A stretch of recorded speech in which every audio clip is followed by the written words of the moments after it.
Greetings, everyone. This is Rock and Roll Spot Convention with the Weekly Comic Book Roundup. We've covered this week's X-Men books, and now it's time to move on to this week's Spider-Man books, as well as a couple non-Spider-Man books. Kicking things off, we've got Dark Web, Dawn.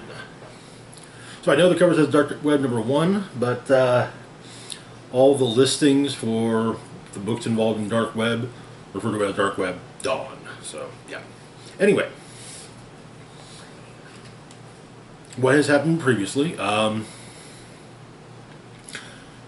Reilly, the Spider-Man clone, after having been destroyed at the end of the Clone Saga by Norman Osborn and then brought back and doing it a little bit of time as the new Jackal, eventually got himself a job working for the Beyond Corporation as their Spider-Man. Necessitating Beyond taking Peter Parker off the board so that they could have just the singular Spider-Man. However, to make him more compliant, they were messing with Ben's memories, including removing the various memories that Ben shared with Peter. Largely memories of Peter's early life. He fell into a Beyond some Beyond goop at the end of Spider-Man Beyond, and Peter couldn't find him. He has since decided to rename himself Chasm, as that's largely what he sees when he looks in the mirror. The chasm, he sees it as being a chasm in his mind. He has since met another clone, Madeline Pryor. The two of them have become friends and decided that they want to go after those who wronged them, namely Jean Grey and Peter Parker. And, Madeline has potentially enlisted another ally as well, Eddie Brock. Venom. So, we begin with Ben having a nightmare while taking a nap in Limbo.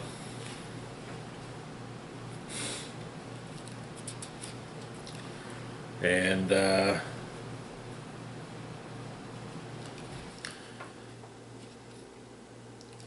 him and Madeline decide to set their plan into motion.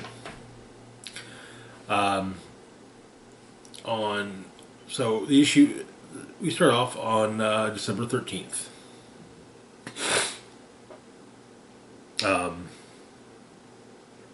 This coming Tuesday. It's Peter Parker and some of his friends are at the Coffee Bean celebrating the birthday of their late friend Harry Osborn. This includes a bit of a ceasefire between Peter and MJ.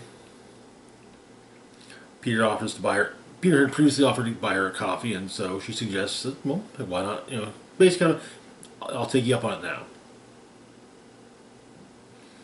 Turns out that Norman, who's not at the party, but outside the Coffee Bean watching, doesn't feel right being there. Norman pays for it, so. Peter goes to talk with Norman, and kind of says, yes, Harry was a clone. The Harry that died in your arms was a clone, but he was still a person. Kind of having to say it's a bit different. It's hard to say one way or the other because then I have to say that Ben is me, and yeah. But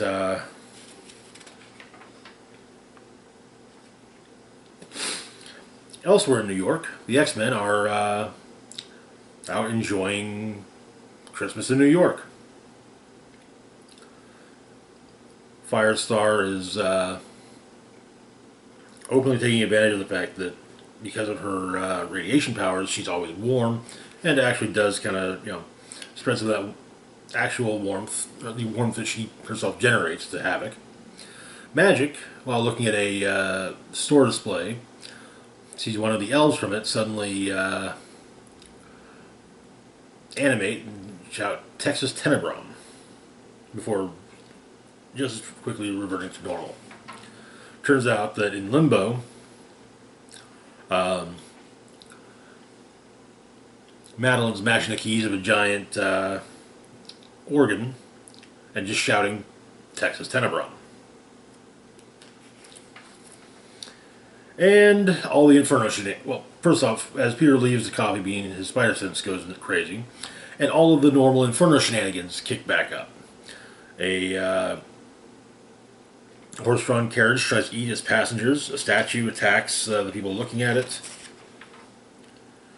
So, yeah.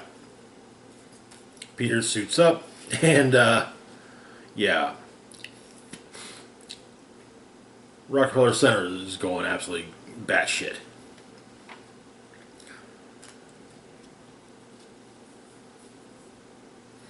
Magic, seeing all this, simply says to herself, "Madeline, what did you do?"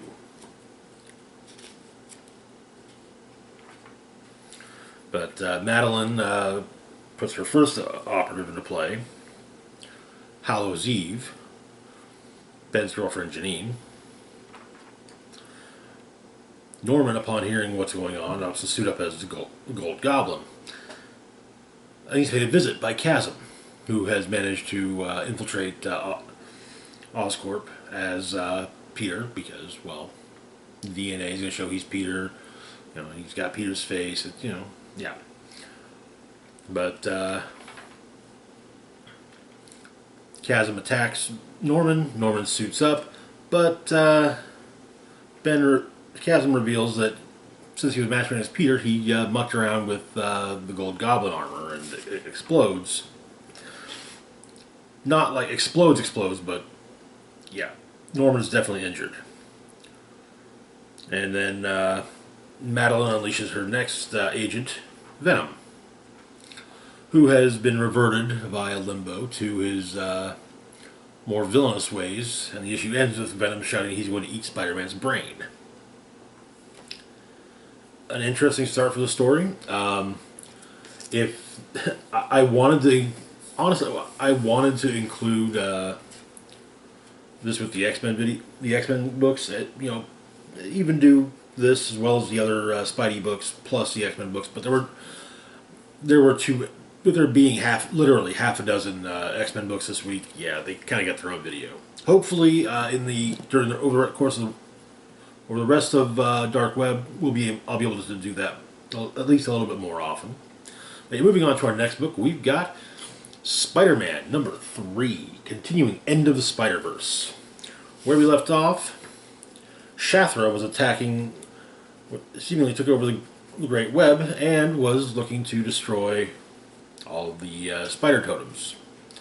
Somehow, Peter Parker is immune to her bees. However, Miles Morales is not. But he's able to, because Miles, however, is not immune because he's technically a child of two dimensions. He explained that he gave a hamburger to an all-powerful being once, and so, yeah, who he thanked Miles by rewriting his reality, so he's anchored to both the 616 reality and the ultimate reality. That said, he is able to somewhat remain in control, but only to a degree.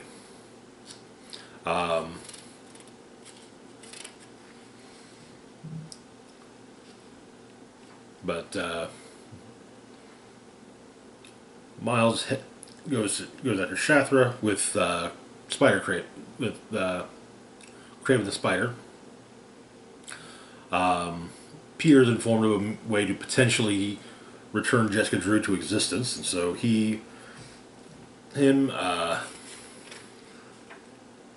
Night Spider,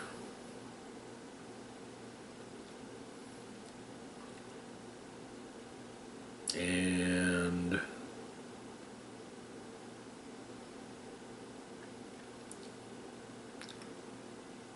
one of the other, I can't remember which spider went with Peter, but basically, the remaining spiders split up.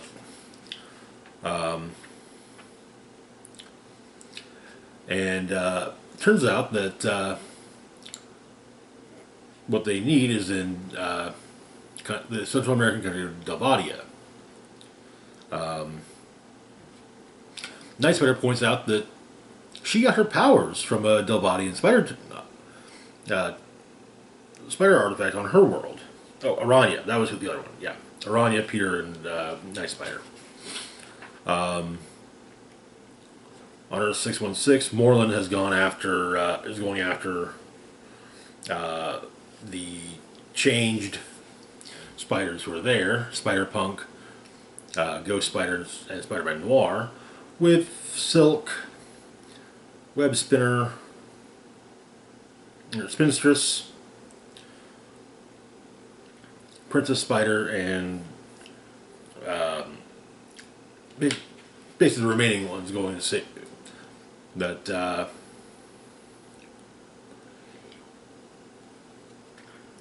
Shatter pumps up her swarm. Turns out that exploring potentially cursed, potentially booby-trapped tombs is a little bit easier when you've got spider powers. But they find the icon and portals open, and all of the all the changed spiders come after the three of them.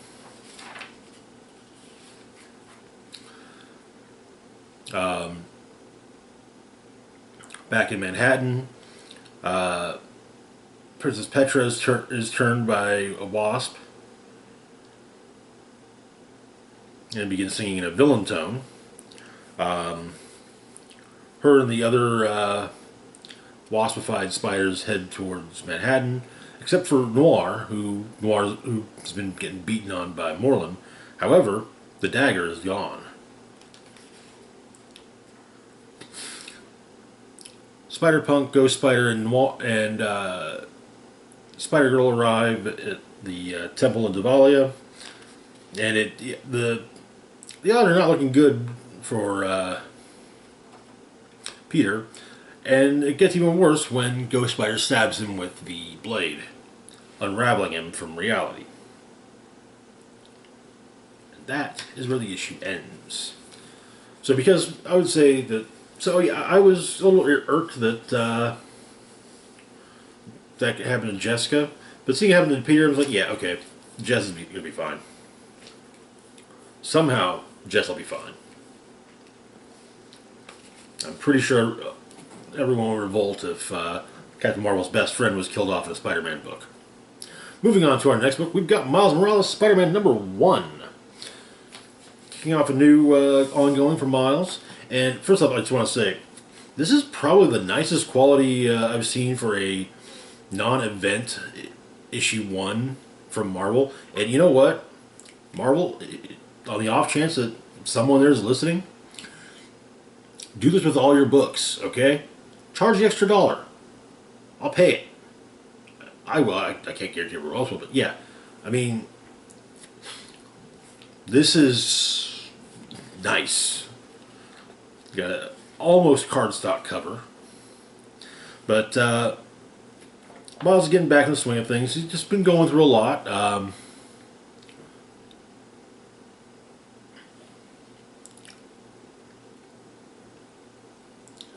Let's see. So, clones, Beyond stuff, Peter going full weirdo, a reference to whatever occurred between the end of Beyond and the beginning of the new Amazing #1. So, but Scorpion tries to knock over an armored car. It's apparently a smart car. The police cruiser's a smart car. Roxxon smart car. It ejects the driving officer, but Miles fights off Scorpion. And is, after defeating Scorpion, he's cornered by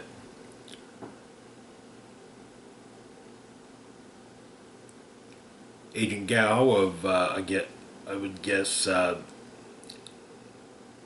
not sure what she's part of. She has an NYPD badge, but I don't think NYPD has agents. So, but there is apprehend Scorpion, and Gao gives Miles a warning. Basically, maybe don't do the whole superhero thing in the city limits, since it's still illegal. But Miles is late for class. The teacher's not happy with him. Also, he's got a black eye. But the teacher goes on about how asking if hey you want to Miles won a lottery to get into the school, to Brooklyn Visions Academy, and does Miles think he's better? And going on, there are so many other kids who would love to be in your who've gotten it, that would like to be more appreciative of things and be actually show up on time. And Miles adds it, he's being states in front of the class that to the teacher that that he feels he's being condescended to by the teacher, and he's suspended for a few days. Starling texts him asking if everything's all right, if they're good. And he explains that they are. He's just going through some stuff. He just needs a breather. His parents contact him about his suspension, and they're understanding. But then Bumbler, he runs into a villain of his named Bumbler, who's got a bit of an upgrade, and Miles takes him down, and then just kind of goes a bit almost goes too far, and webs him up, and yeah.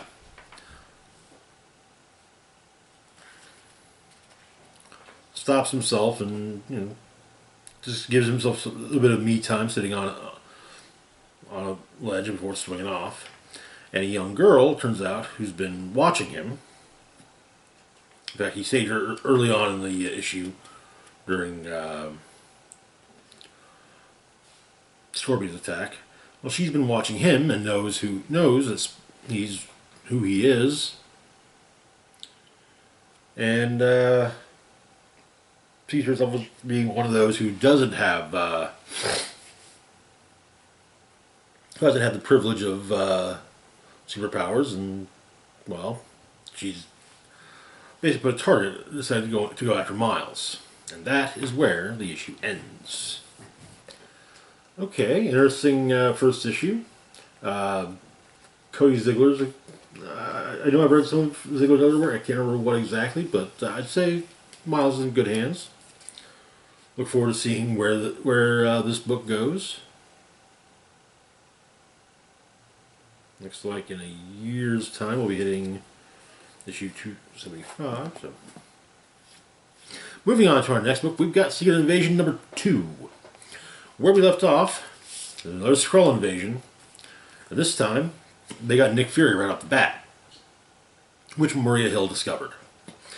And the Skrulls also have someone inside the Avengers.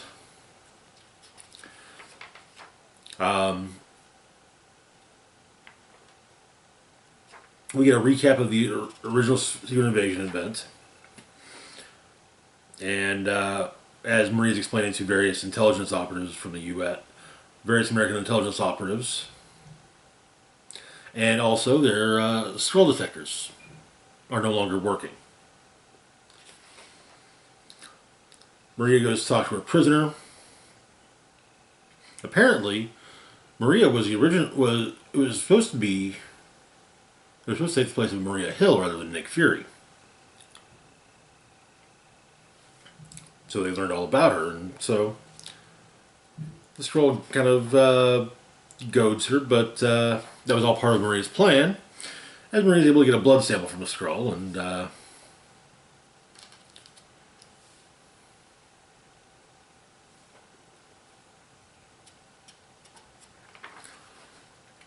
but she's gathered together the Avengers, informs them what's going on, tests everyone's blood.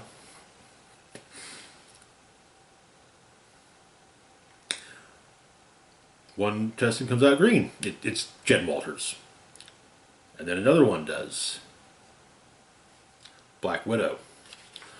Black Widow takes on everyone and is taken down eventually.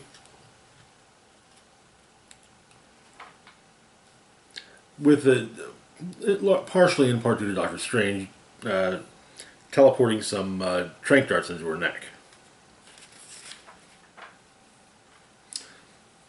So,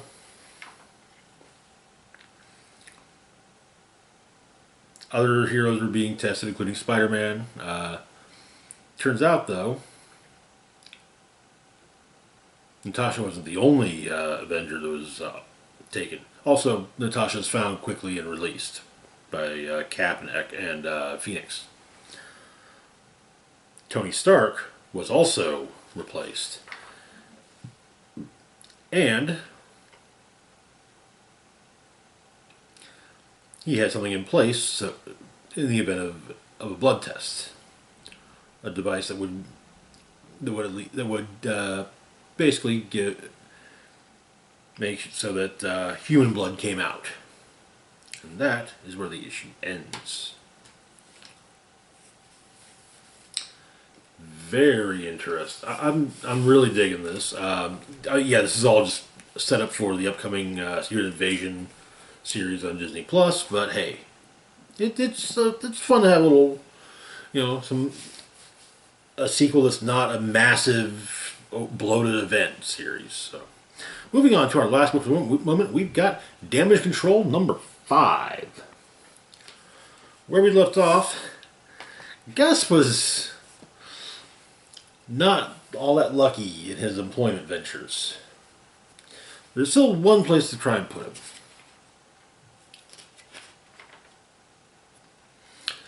That place, the Damage Control Deep Storage Vault.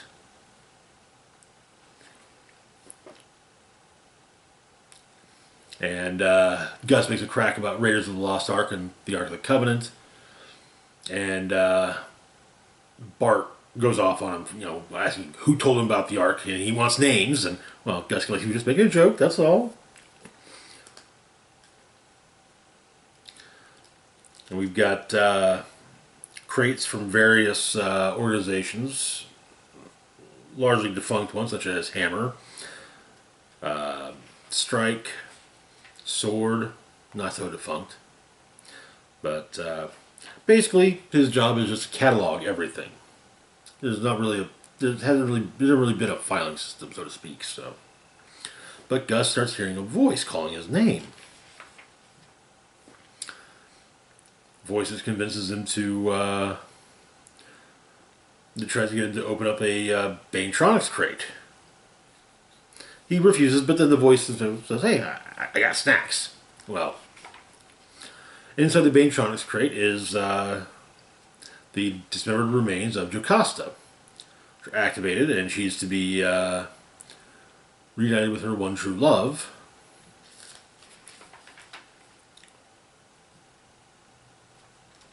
And Machine Man and Jocasta's head are reunited. The two of them find another crate listed as heavy metal, and yeah, they're doing the renegade robots wipe out humanity bit, including reactivating Kree Sentry 459, and yeah, Sentinels, but they're told to open a specific crate which has a small item in it, and well, there's nothing that the robots are interested in, so they go on reactivating all the robots, and yeah, it's a huge problem. The little glowing artifact that apparently the source of the voice that Gus was hearing is grabbed. Magneto gets called in to EMP the robot revolution, and a flash drive with the information that Toad was that Toad, Misty, and Sabretooth went after in House of X #1 is given to Magneto. This time without viruses. And it's suggested that next time maybe just ask, though. Well, Magneto asked if that would have been given to Krakoa freely. No.